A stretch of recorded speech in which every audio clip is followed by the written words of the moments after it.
Te damos la bienvenida a un nuevo audio de la hora silenciosa de Palabra de Vida, donde líderes alrededor del mundo compartirán con nosotros.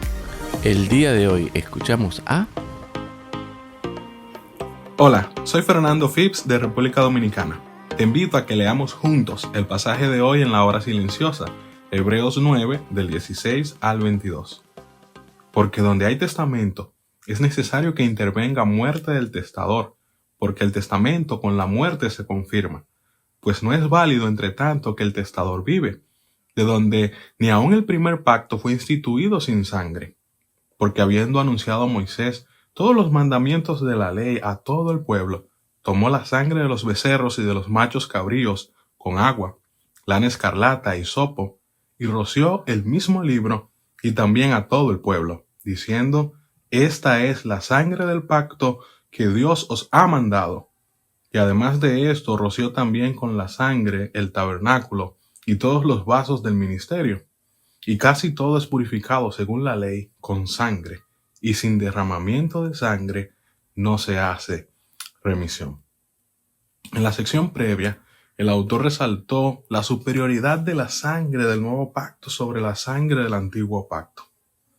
Llegando a la conclusión del versículo 15, Cristo es el mediador del nuevo pacto, para que interviniendo muerte para la remisión de las transgresiones que había bajo el primer pacto, los llamados reciban la promesa de la herencia eterna. Así que los versículos que leímos hoy dan continuidad a las ideas que vemos en ese versículo 15 de muerte y herencia. Esto nos habla de un tipo de pacto específico que conocemos muy bien como testamento, la última voluntad, cuando la persona recibe la herencia. Es muy interesante notar que en el original, en el griego, el autor solo estaba usando una palabra y que ésta, al traducirse al español, se puede ver como pacto o testamento.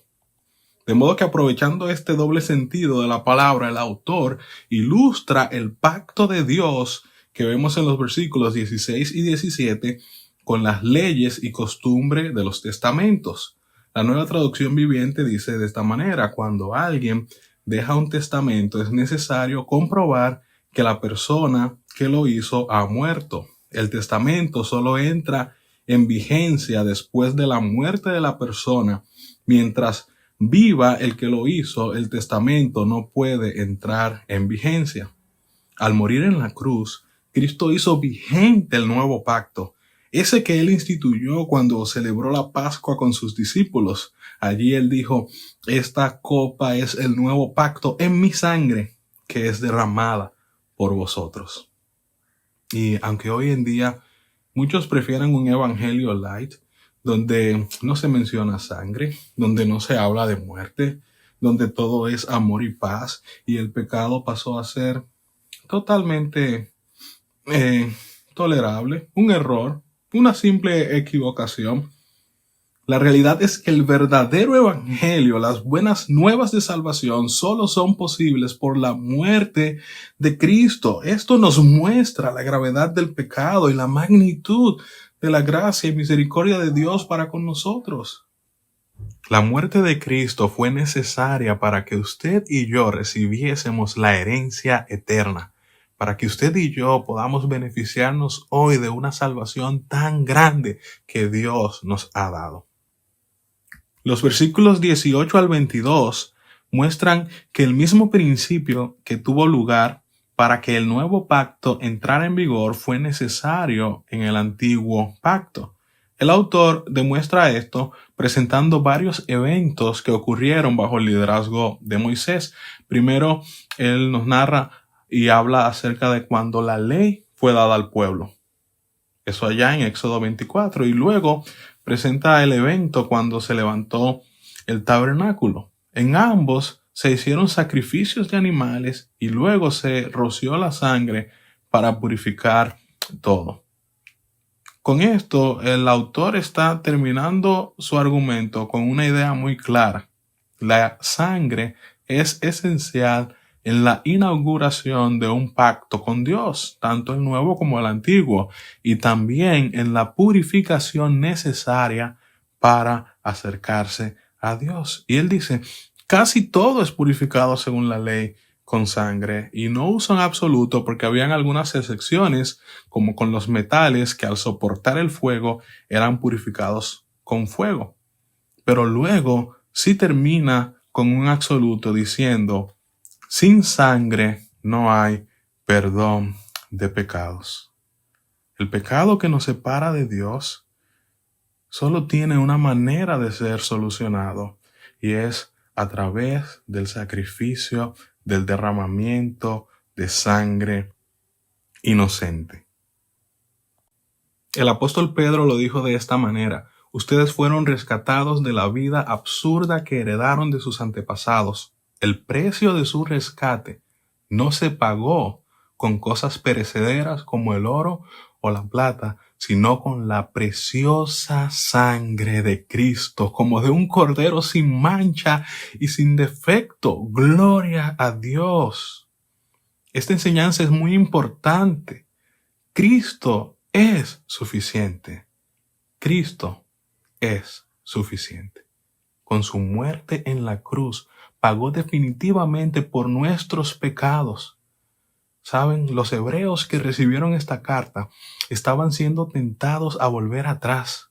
Estaban siendo tentados a confiar en sus acciones y su capacidad de cumplir la ley. Ellos querían volver a la religiosidad, pero nada de eso podía limpiar sus conciencias de pecado.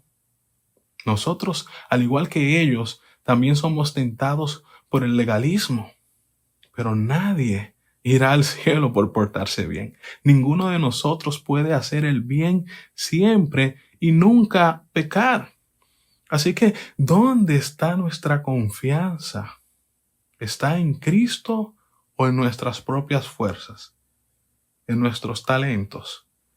¿En nuestra capacidad de portarnos bien? ¿Dónde está nuestra confianza? Saben, no hay razón para vivir una vida derrotada por el pecado. Muchas veces Satanás intentará avergonzarnos por nuestras caídas y alejarnos de Dios al hacernos sentir culpables, pero lo peor, sin remedio.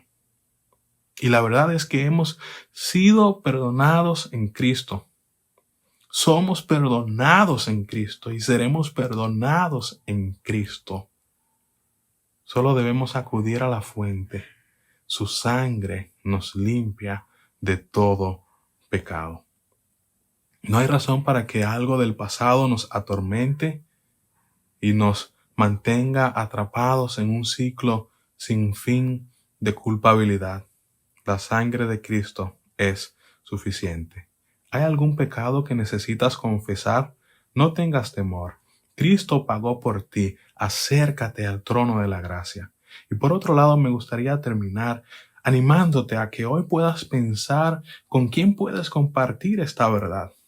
Alguien que esté perdido, que sus pecados aún no han sido perdonados. No guardes esta verdad para ti solo. Ora a Dios para que te dé la oportunidad de compartir estas buenas nuevas, que Cristo es el mediador de un nuevo pacto. Por su sangre, con su sacrificio en la cruz, otorga el perdón de pecado. Nadie necesita caminar alejado de Dios, porque en Cristo hay perdón. Dios te bendiga. Gracias por escucharnos. Recuerda que este audio no reemplaza tu tiempo a solas con Dios. Te animamos a que escribas tus aplicaciones personales. Hasta mañana.